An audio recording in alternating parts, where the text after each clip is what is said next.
On today's episode, we're sitting down with the Grand Master, Most Worshipful Brother David J. Cameron.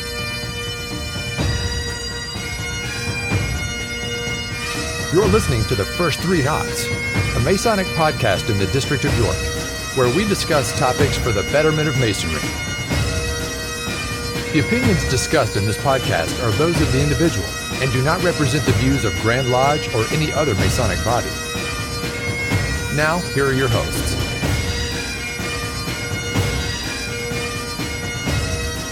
I'm Worshipful Brother Bert Tellier, your co-host, sitting down with Brother Gino Scovio and hello, Brother Steve Sprott, our producer.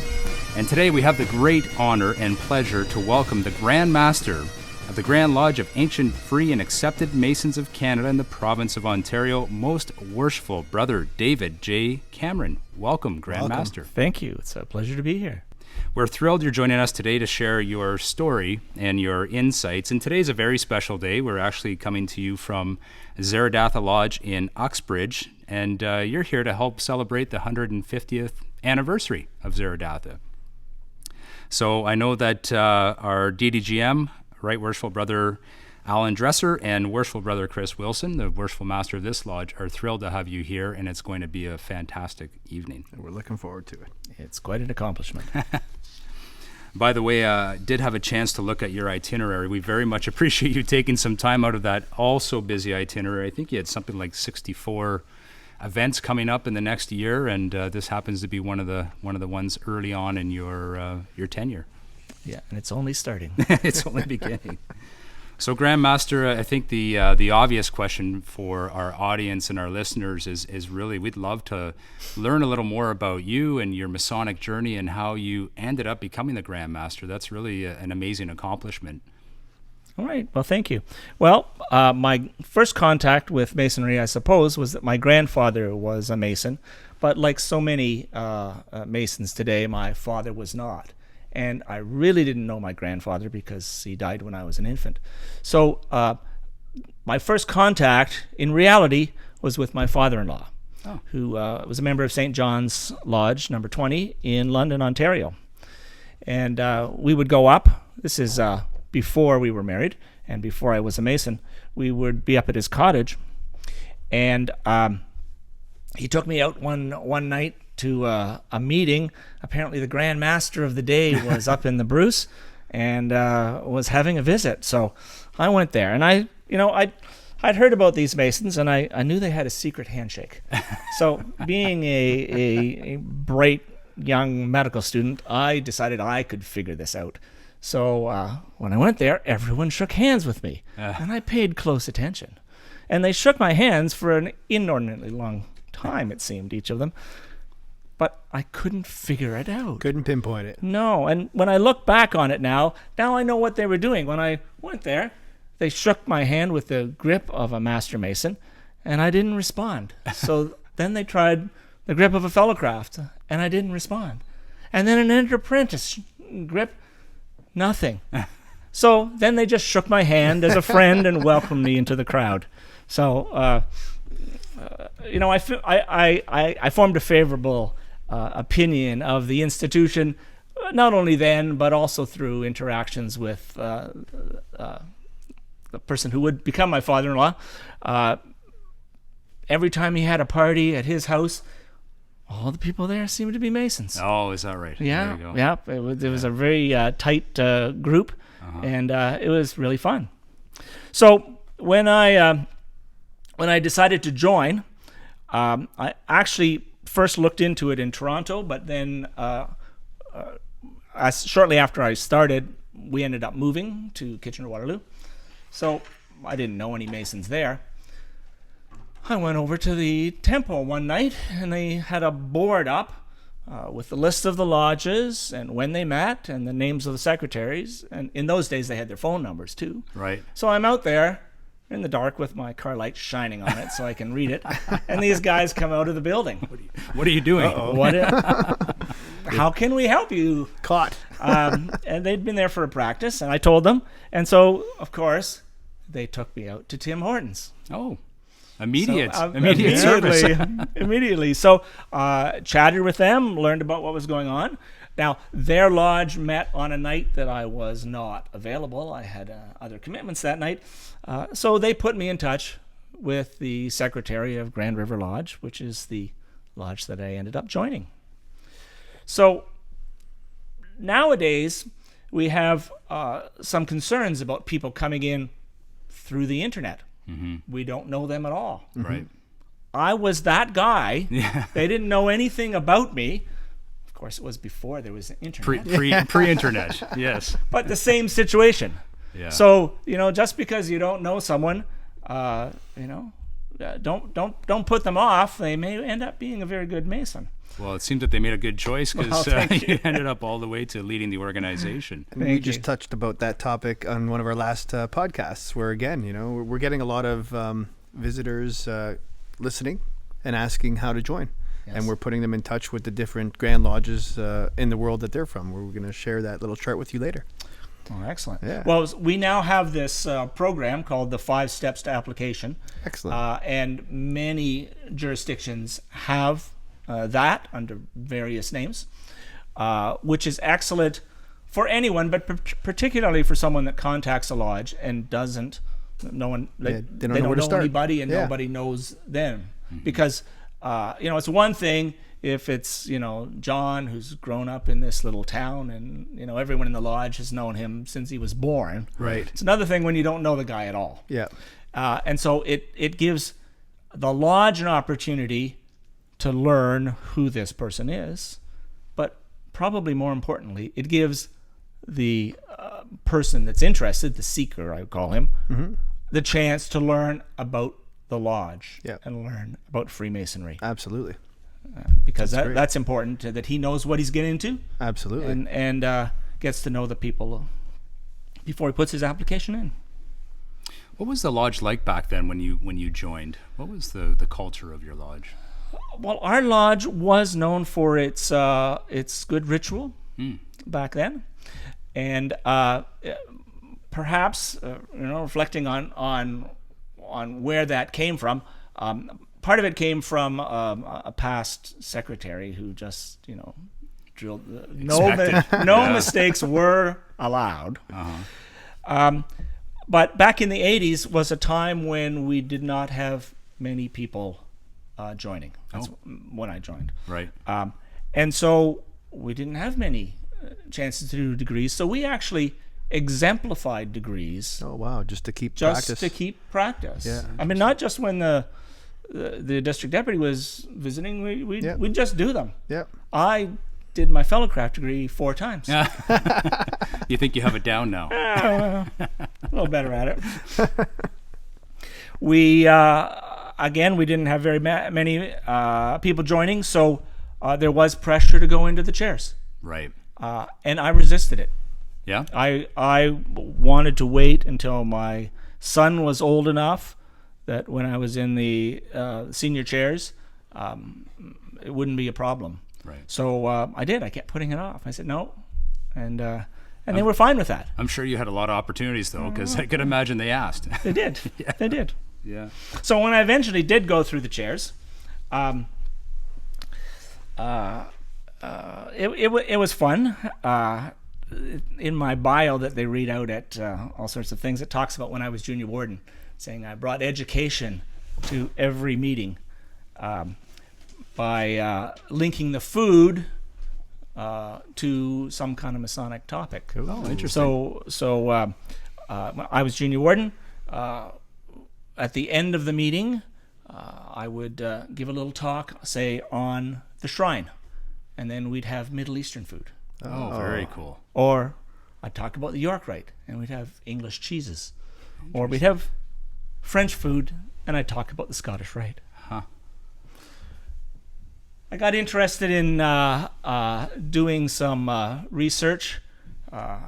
When I was senior warden, I presented a piece called A Tale of Two Pillars, which you can actually find if you go back in the reflections or the newsletter of the Committee on Masonic Education. That was the first big one that I did. And it was for an official visit. And there was a fellow there, Right Worshipful Brother Raymond S.J. Daniels. And he heard that, and he came up to me afterwards, and he said, "This is very good. Would you consider submitting that to Reflections for publication?" Oh. Sure. So I did, and they published it. Yeah. And that was the start. I mean, Yeah. that was the taste. Little taste of that, absolutely. So I did another article for that and had that published, and then a few years later, Ray came back to me and he asked me if I would become the editor of the newsletter. Mm-hmm. He said, "This is a great job. You don't have to travel a lot. You can do it on your spare time at home. You can be home with your family." And I said, "Okay, I'll do that." All right. So I agreed to do that, and then immediately after that, Most Worshipful Brother Gary Atkinson appointed me assistant grand chaplain. Amazing. My father-in-law said, "It's only a 1-year appointment that you get to be in the limelight, so you should go to as many things as you possibly can." Yeah. So I did. All of them. Not all of them. Not all of them. I have never, except for a few exceptions, gone out more than 2 weeknights a week. Oh, wow. And then on the weekends, I would go places with my wife. Right. So it was really only 2 nights away. So a good balance. It was a good balance, and I managed to keep that up. I say a few exceptions. Yep. In the springs when I was running for Deputy Grand Master, I went a little over that. Okay. I seem to be going over that this year. You may not have a choice anymore, A little Grandmaster. inspector at this point. No, but it can be done. Yeah. It can be done, and you still get known, and get to travel around. So anyway,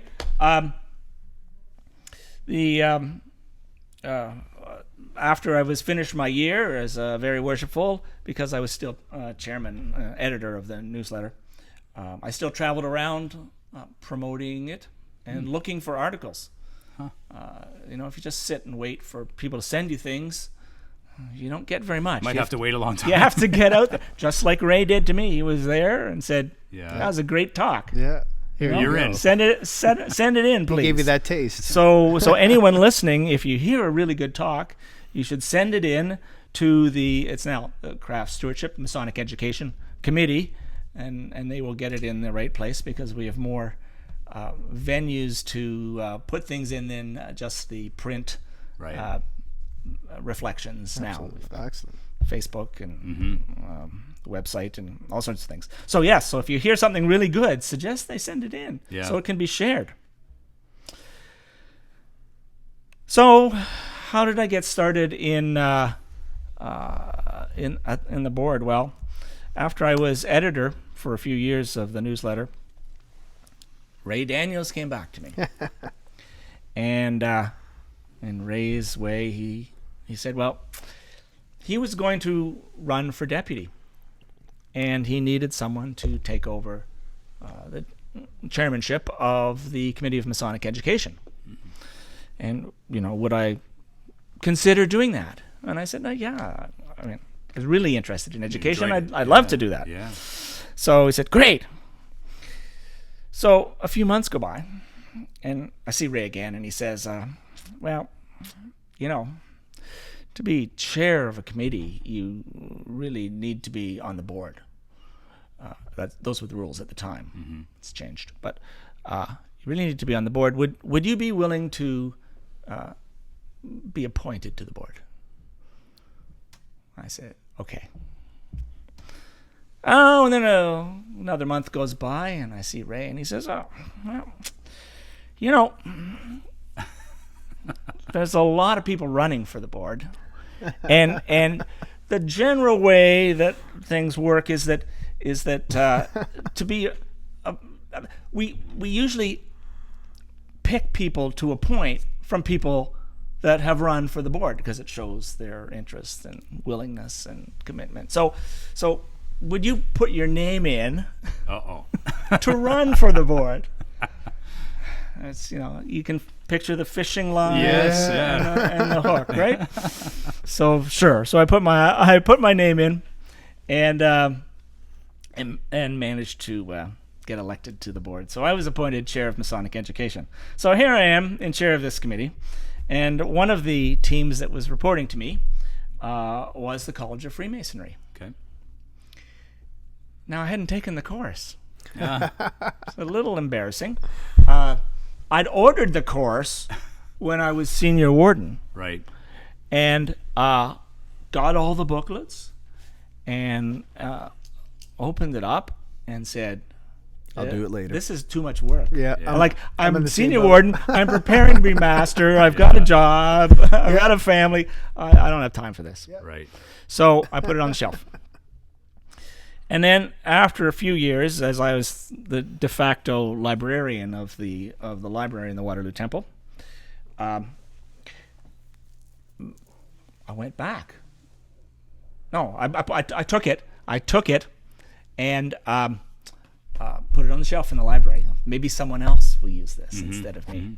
Well, so now I'm chair of the Committee of Masonic Education. I decided I better go do this course. And so I go back to the Temple Library, and sure enough, it's exactly where I put it. Get it down off the A little shelf. dust on it this time. Brush the dust off, and started the course. Yeah. I did it in 6 months. It was just, I loved it. Oh, really? It's fabulous. It's fabulous. They give you the questions.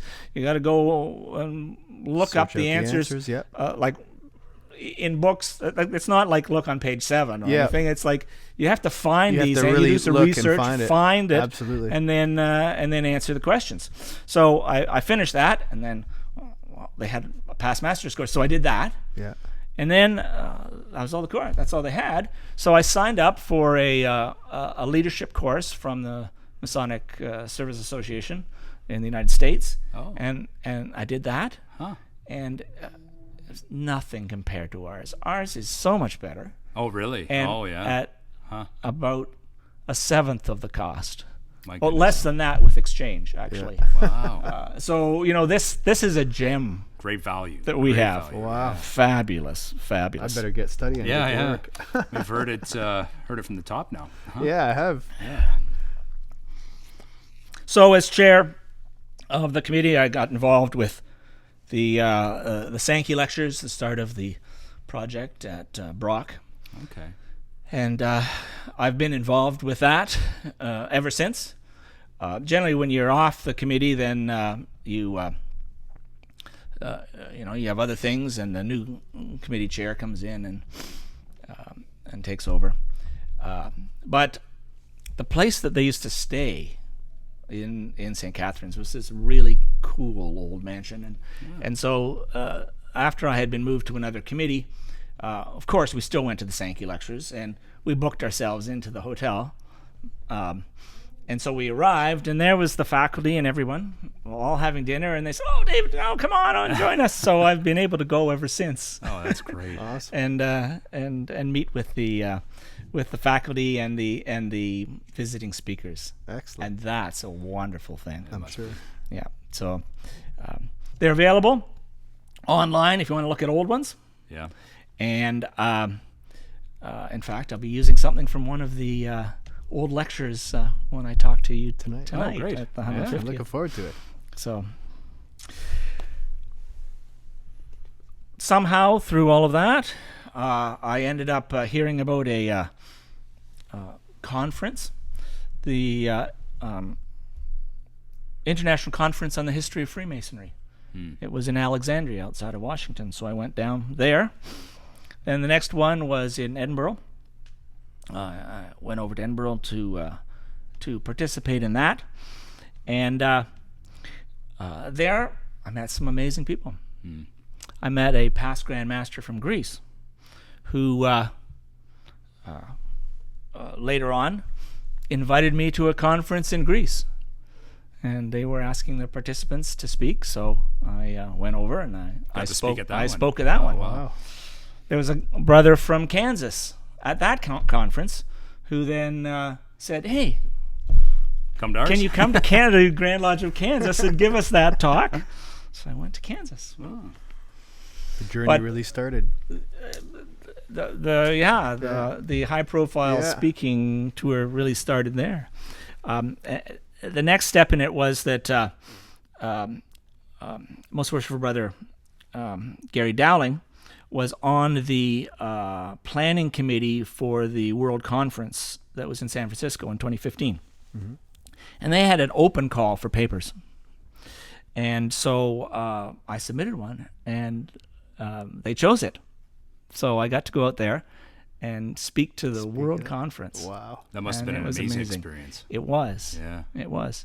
And now that paper was called "What Will the Lodge of the Future Look Like?" Okay. And you can find it. Yeah, we'll be looking for it. It's there. It's some of my ideas. I keep using. Yeah. In fact, I'm preparing for today. I went through it. Oh, cool. I took some excerpts from that. So that's where I met Alan Casselou. Okay. Who spoke at our annual communication last July. And then he invited me to the North American Conference of Grandmasters to talk there as well. All these conferences, you meet wonderful people. I mean, one of the people I met there was Andrew Hammer. And I found that his ideas really aligned with mine. Lodge as a dignified, classy place. Excellent ritual. Mm-hmm. Having education at every meeting. From him, I got some other ideas. That the degrees should be an impressive experience for each candidate. Right. Mm-hmm. And also the importance of a proper festive board. He says that if you don't have a festive board with a sit-down meal, toasts, speeches, songs, you're missing half the experience of Masonry. And in my travels, when I've been to places like England that has that regularly, I mean, it is just amazing. It must be sharp, yeah. It really is. So I often talk about some of the things that he talks about, or are in his book, because they align so closely with what I've figured out through the years. Brilliant. That's amazing. Now, in your experience, going back from starting in Lodge all the way to now as certainly as Grand Master, there must have been a lot of Masons who have influenced you. Who are some of the Masons that had the most influence on your Masonic career and personal life, I would say? Well, first and foremost is Most Worshipful Brother Raymond S.J. Daniels. Mm-hmm. Great mentor. Also, Gary Atkinson, Gary Dowling. My father-in-law, Right Worshipful Brother S. James Hanna. And then some of the people that I've mentioned. Yeah. And of course my sponsor, Norm Bobier. Okay. Who was a longtime secretary of Grand River Lodge. And a really good friend. Fantastic. Great support. One of the things that we wanted to do is we had put this out to our audience on Facebook. Yeah. And we had talked about getting some questions sent into the Grand Master, so we have a few questions that have come in. Yeah, so we have a little bit of a switch up today, and again, we have direct questions from our audience on Facebook, and a little Q&A with you, knowing that you were coming. We have Brother Alan Tipping from King Solomon's Lodge number 378 in London. He asks, why do you believe that Freemasonry is not advancing in numbers they once were? Well, thank you for that question. So, our membership peaked in 1960 at 136,000 members. Now we have about 33,000. In the first half of the 20th century, there were two anomalous peaks in initiations, one after each of the world wars. In the 1920s, they thought the boom in membership would continue forever, and they undertook the building of huge temples with multiple lodge rooms, ballrooms, and meeting rooms, even swimming pools and bowling alleys. There was a drop in membership during the Depression and then during World War II, but you could explain those away. But the number of men joining after the Second World War was even greater than after the First.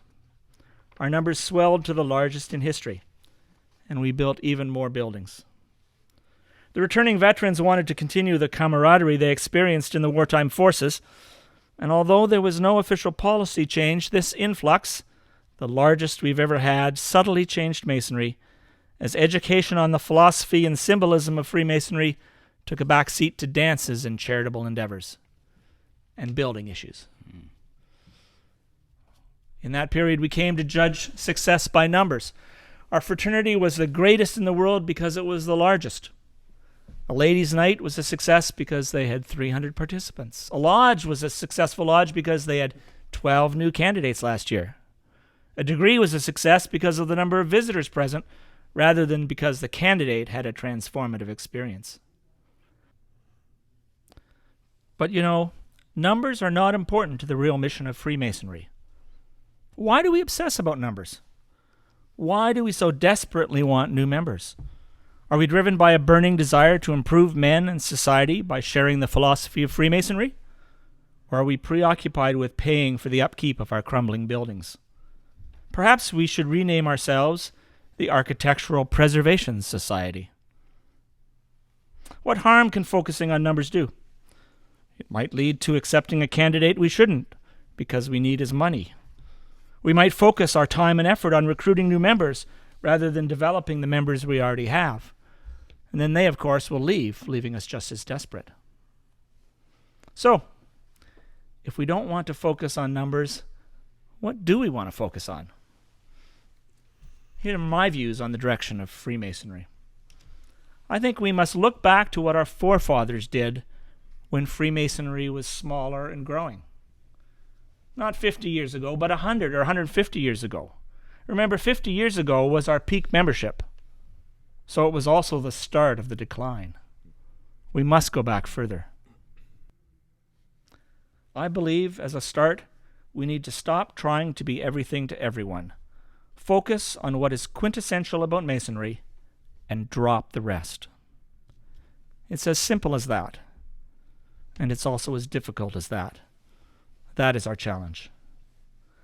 I've told your district deputy grand masters that I think that means we need to focus on the ritual, explaining and discussing the meaning of the ritual, that's education, and mentoring our brethren, teaching the ritual.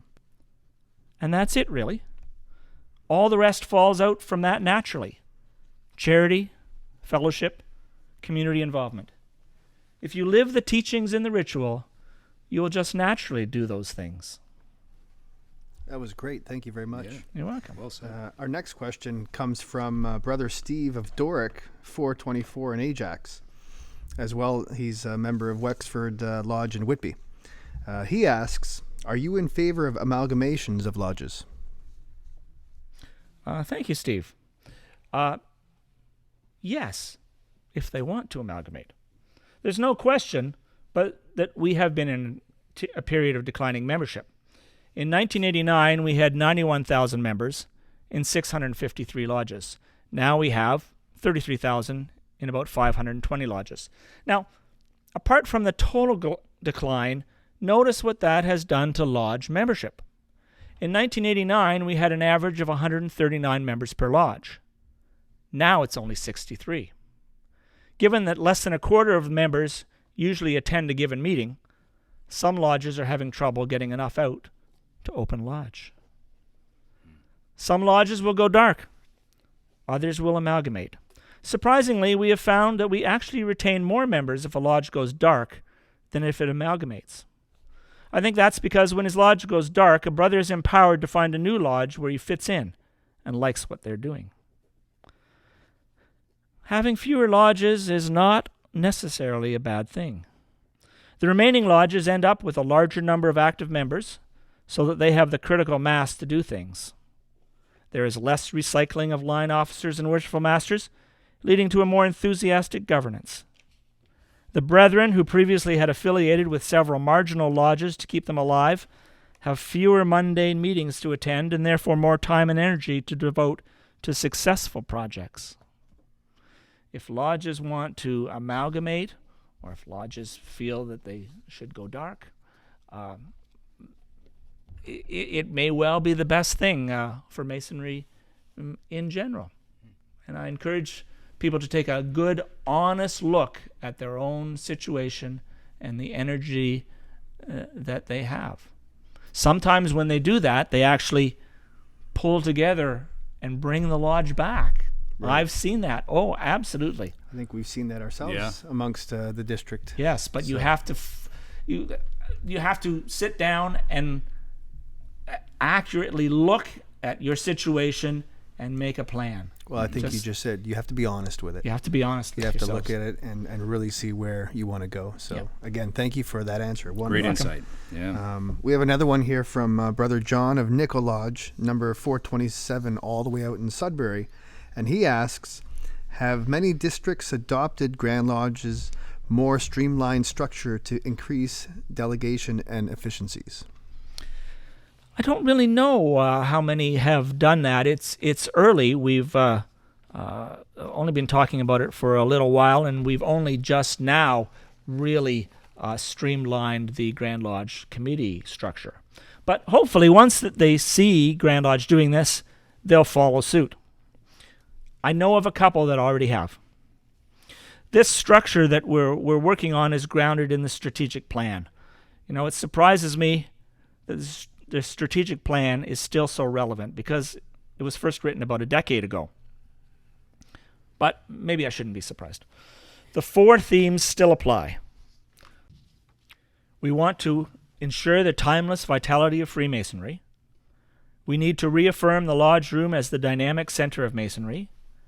We will rebuild our craft one man at a time, and we must align Freemasonry's timeless value to today's modern culture. Hopefully, similarly to what we've done with the committee planning, they'll also slow things down in the lodge. Give seekers more time to get to know us, and us them. Give candidates more time to learn the lessons of Freemasonry before being rushed into a chair or an appendant body. Allow more time for education, discussion, personal growth. Well, I hope that answers Brother John's question. We have a 2-part question now from David Jameson. And the first part of his question is, as we see the price of real estate skyrocket and dues remain low, we also see our temples being sold and sent into receivership. How can Grand Lodge facilitate the work of keeping lodges up and running in the temples that remain? Well, I think a lot of the things that I mentioned under talking about lodges amalgamating may have some impact on that. Maybe even if they don't amalgamate, lodges need to move in together, if that makes sense. But maybe they need to look outside the box too. At that World Conference in San Francisco in 2015, here's what I said.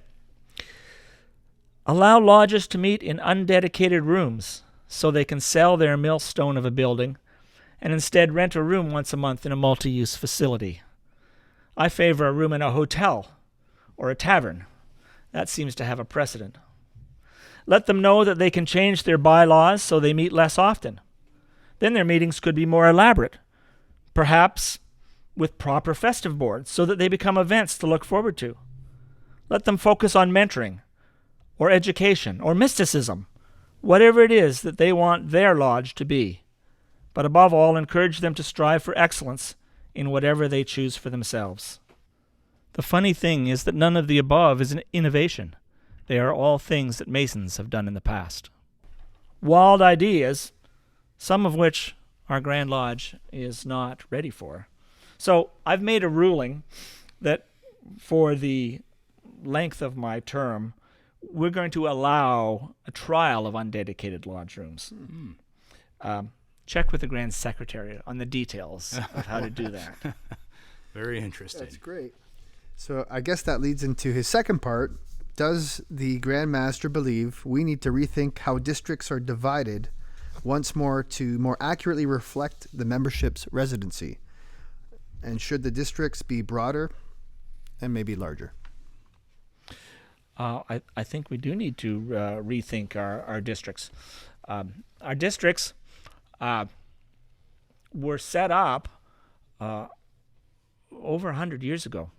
It was John Ross Robertson around 1900 that redrew the boundaries for the districts.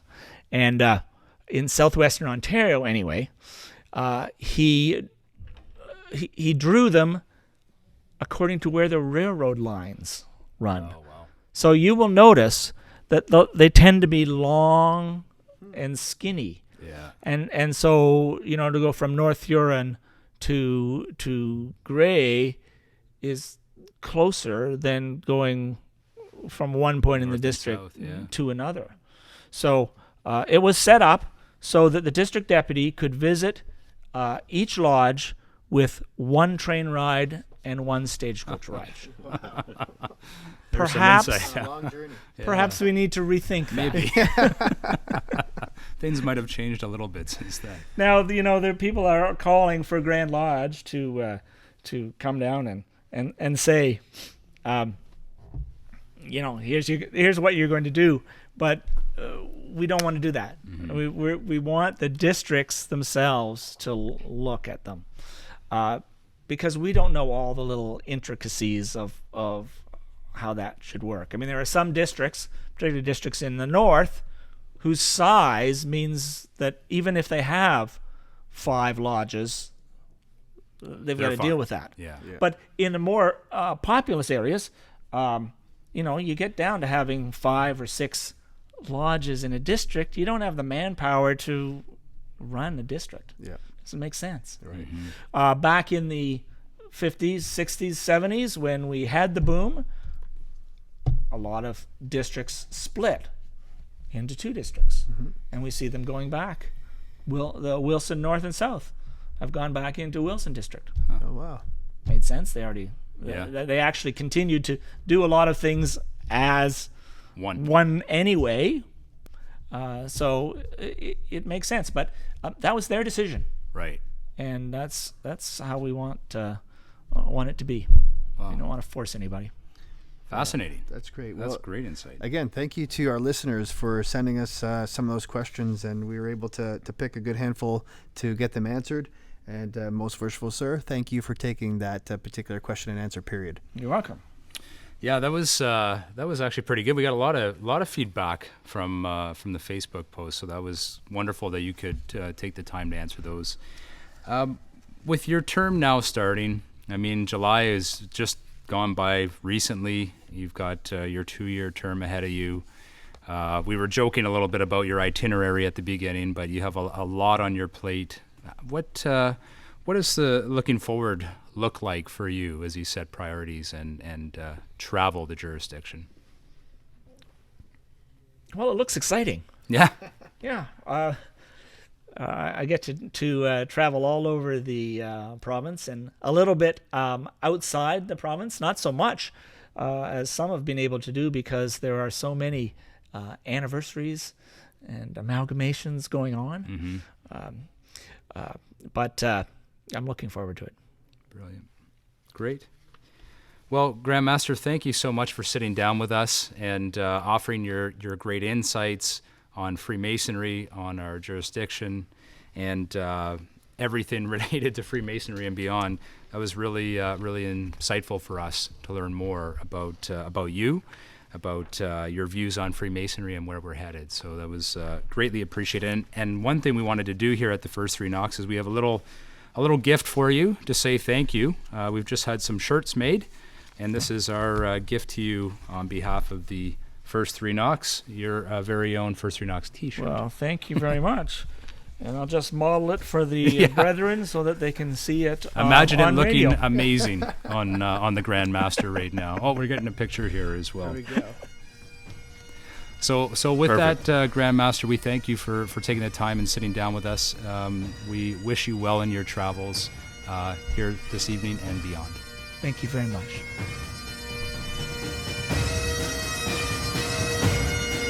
Thank you for joining us for this episode of the First Three Knocks. Happy to meet, sorry to part, happy to meet again.